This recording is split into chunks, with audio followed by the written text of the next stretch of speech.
এখন বাজে হচ্ছে ঘড়ি কাটায় কাটায় ভোর 5টা মতো বাজে। আজকে হচ্ছে পয়লা বৈশাখ, তাই জন্য কোনো তোমাদের পূজা দিদি বসে পড়েছে এখন এই ঘাসগুলো তুলতে। তোমাদেরকে তো আগের ভিডিওগুলোতে বলেছিলাম যে আজকে আমাদের বাড়িতে কিছু অতিথিরা আসছে, আর কারা আসছে তোমরা তো দেখতেই পাবে একটু পরেই। তো চলো তাড়াতাড়ি করে এখন আমি এই ঘাসগুলোকে তুলে পরিষ্কার করে দিই। পয়লা বৈশাখ, আজকে দিনটা কত সুন্দর। দেখো এরকম সুন্দর একটা দিনে যদি ঘরের সামনে এইভাবে নোংরা করে রাখি তাহলে কি ভালো দেখায়? ঘরের সামনেটাকে যদি আমি পরিষ্কার করে সুন্দর করে সাজাই তাহলে কত সুন্দর লাগবে দেখতে, আর মানুষের দেখেও ভালো লাগবে যে না বাড়িটা কত সুন্দর, তাই না? তো চলো আমি আমার নিজের বাড়িটাকে সাজাতে যেমন ভালোবাসি নিজেকে সাজাতেও তেমনই ভালোবাসি। তো পয়লা বৈশাখে পরবো দেখে বেশ কিছু জামা কাপড় নিয়ে এসেছি।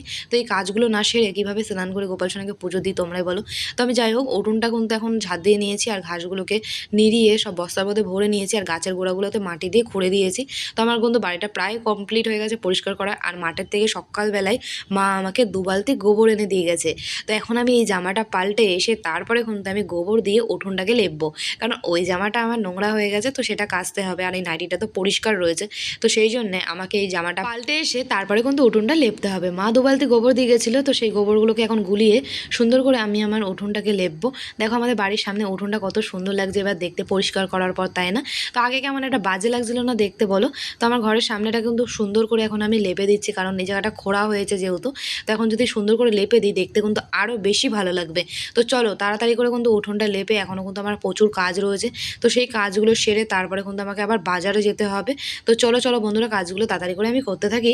ঝটপট তোমরা কমেন্ট করে বলে ফেলো তো তোমাদের সুন্দর সুন্দর নামগুলো আমাকে।